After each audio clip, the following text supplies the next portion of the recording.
Hello guys, this is Hasan Yusuf, your history instructor. अच्छा जी, आज हम लोग पढ़ने जा रहे हैं ऑल इंडिया मुस्लिम लीग की फॉर्मेशन के बारे में। हाँ भाई, mighty all India Muslim League भाई एक जमाना था कि जब मुसलमानों की एक सेपरेट पॉलिटिकल पार्टी बनी थी। और आज हम पाकिस्तान के अंदर बैठे हुए हैं या इंडिया में बैठे हुए हैं या आप बांग्लादेश के अंदर बैठे हुए हैं, तो आप मुस्लिम लीग के नाम से अनअवेयर नहीं है। उसकी वजह यह है कि भाई पाकिस्तान के अंदर अभी भी बहुत सी पॉलिटिकल पार्टियां हैं जिनका नाम मुस्लिम लीग है, उसके आगे कुछ भी लग गया, काफ नून फे जो भी कर लो। उसी तरीके से क्या नाम है, मुस्लिम लीग जो है ना वो एक मुसलमानों की जमात थी, मुसलमानों की पॉलिटिकल पार्टी थी, जिसको फॉर्म किया गया था 1906 के अंदर।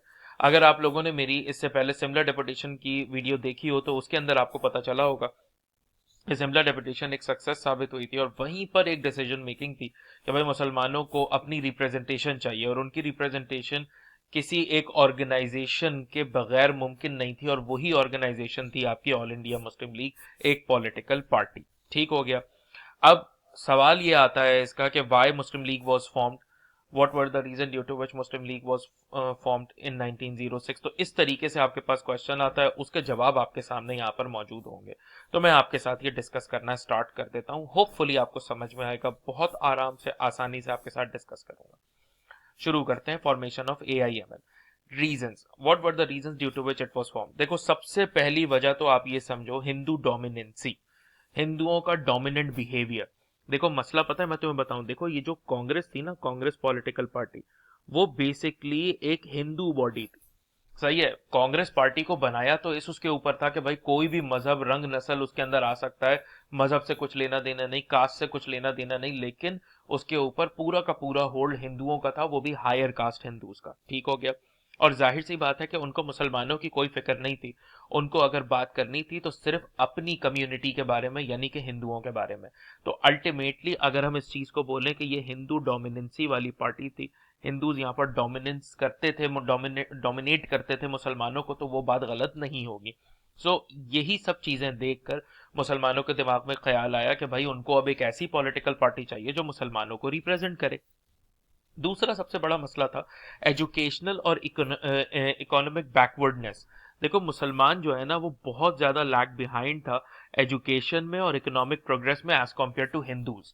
मुसलमानों को आगे ही नहीं बढ़ने दिया जा रहा था, मुसलमानों की कोई रिप्रेजेंटेशन थी ही नहीं कि मुसलमान अपने हक के लिए आवाज उठा सके, मुसलमान अपने लिए कुछ बोल सके, मुसलमान अपनी बात को आगे पहुंचा सके। तो जब वो अपनी किसी बात को आगे कर ही नहीं सकेगा, तो जाहिर सी बात है कि एजुकेशन में भी उसको पीछे रखा जाएगा, इकोनॉमिक प्रोग्रेस भी उसको हासिल नहीं होगी। Just because of that reason ये नीड फील की गई कि मुसलमानों की अपनी एक ऑर्गेनाइजेशन होनी चाहिए, और ऑल इंडिया मुस्लिम लीग को फॉर्म किया गया। फिर बात आती है हिंदी उर्दू कंट्रोवर्सी की। अच्छा, हिंदी उर्दू कंट्रोवर्सी कोई नई बात नहीं है, पुराना काम है ये। समझ गए, सेक्शन 1 में हम हिंदी उर्दू कंट्रोवर्सी को डिस्कस करते हैं। अब आपका सवाल होगा सर यहाँ कहाँ से आ गया। बेटा, हिंदी उर्दू कंट्रोवर्सी ना एक इशारा था। इशारा क्या था भाई, कि हिंदू सिर्फ क्या चाहते थे कि हिंदी लैंग्वेज को इम्पोज किया जाए और उर्दू को साइड लाइन कर दिया जाए, यानी उर्दू की कोई वैल्यू ही नहीं हो। समझ में आ गई बात। देखो एक और भी चीज समझना कि भाई जो कांग्रेस था ना, कांग्रेस ने क्लियर साइड ली थी हिंदी के साथ, और उन्होंने सपोर्ट करी थी हर वो मूवमेंट जो उर्दू के अगेंस्ट थी।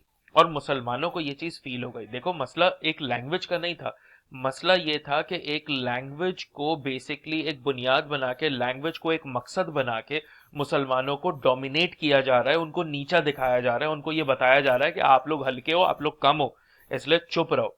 समझ में आ गई बात। तो जब मुसलमानों को डोमिनेट करने की कोशिश की गई हिंदी लैंग्वेज को इम्पोज करके, तो मुसलमानों को एक बात समझ में आ गई कि भाई साहब अब वक्त है, हमें एक सेपरेट पॉलिटिकल पार्टी चाहिए।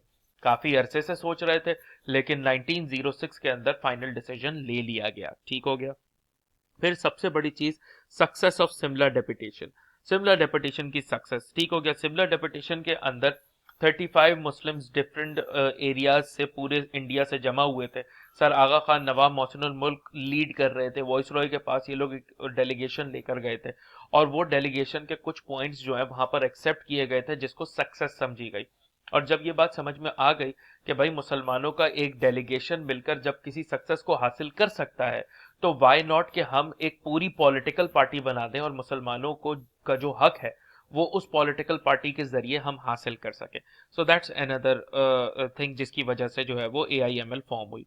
फिर उसके बाद टू सेव मुस्लिम एंटिटी। देखो मुसलमान जो थे ना वो हिंदू से डिफरेंट थे पॉलिटिकली भी और रिलीजियसली भी। ठीक हो गया, पॉलिटिक्स और रिलीजियस डिफरेंस जो है ना इन दोनों में बहुत ज्यादा था। खास करके अगर आप बात करो, हमारा रिलीजन अलग, हमारी हिस्ट्री अलग, हमारी लैंग्वेज अलग, हमारी सिविलाइजेशन अलग, तो भाई हमारे दरमियान ना सिमिलैरिटी थी नहीं, हिंदू और मुस्लिम के बीच में सिमिलैरिटी थी नहीं। तो एक बात मुसलमानों को समझ में आ गई कि हिंदूज या कांग्रेस हमारे फेवर में यानी मुसलमान के फेवर में कभी भी नहीं बोलेगी। तो बेहतर तरीका यही है कि मुसलमान अपनी एक पॉलिटिकल पार्टी बनाए और मुसलमानों के हक के ऊपर बात करें। आखिर में मैं आपको सिर्फ बता दूंगा इंडियन नेशनल कांग्रेस के बारे में।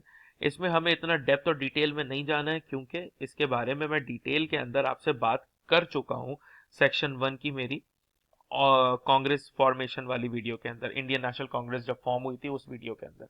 तो यहां पर आपके सामने सिंपल है कि भाई इंडियन नेशनल कांग्रेस जो है ना वो बेसिकली हिंदू राइट्स के लिए थी, इसमें मुसलमान राइट्स का कुछ लेना देना नहीं था। इसके पीछे जो सारा मकसद शामिल था, इसमें आपको इतना लंबा एक्सप्लेन करने की जरूरत भी नहीं है। बस आपने इतना बताना है कि भाई Indian national Congress was basically directed to the benefits for the Hindus only, as well as specifically for higher caste Hindus। यानी आपको ये बात याद होगी जो हमने पहले भी एक आध जगह पे पढ़ी हुई है या आपने भी पढ़ी होगी कि भाई जो लोअर कास्ट हिंदूज थे उन तक को वैल्यू नहीं दी जाती थी जिनको अनटचेबल्स कहा जाता था। तो आप दूसरे मजहब के होके कैसे सोच सकते हो कि हिंदूज आपको सपोर्ट करेंगे?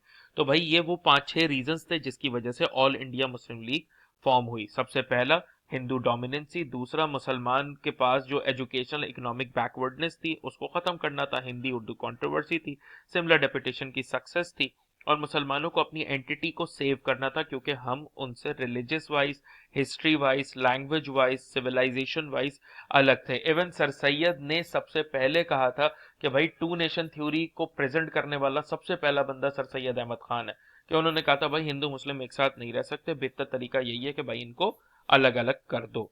आज समझ में आ गई। And last but not the least के इंडियन नेशनल कांग्रेस भाई सिर्फ हिंदू राइट की बात करेगा, किसी और राइट की नहीं। तो ये वो सारे रीजन थे जिसकी वजह से मुसलमानों को एक बात समझ में आ गई कि now is the time to form their own political party which only discuss about the rights of Muslims. ठीक हो गया। So that's how all India Muslim League was form. I hope आप लोगों को मेरी ये वीडियो में डिटेल आंसर में AIML की फॉर्मेशन समझ में आ गई होगी। अगर फिर भी आपका कोई क्वेश्चन हो तो आपने डिस्क्रिप्शन के अंदर जो नंबर दिया गया व्हाट्सएप, आप उस पर मुझसे कांटेक्ट कर सकते हैं। I will help you out in this. ठीक हो गया। पास पेपर सवाल का मैंने आपको बता दिया। अगर फिर भी कोई पास पेपर का कोई क्वेश्चन मुझसे पूछना चाहे तो मुझसे पर्सनली भी पूछ सकता है। उसके अलावा पास पेपर सॉल्यूशन की वीडियोज जो हैं वो भी आप देख सकते हैं। वीडियो अगर अच्छी लगी हो तो अपने फ्रेंड्स के साथ जरूर शेयर कीजिएगा, सबको फायदा पहुंचाएं। फिर आपसे मिलते हैं नेक्स्ट वीडियो के अंदर। अपना ख्याल रखिएगा। बाय।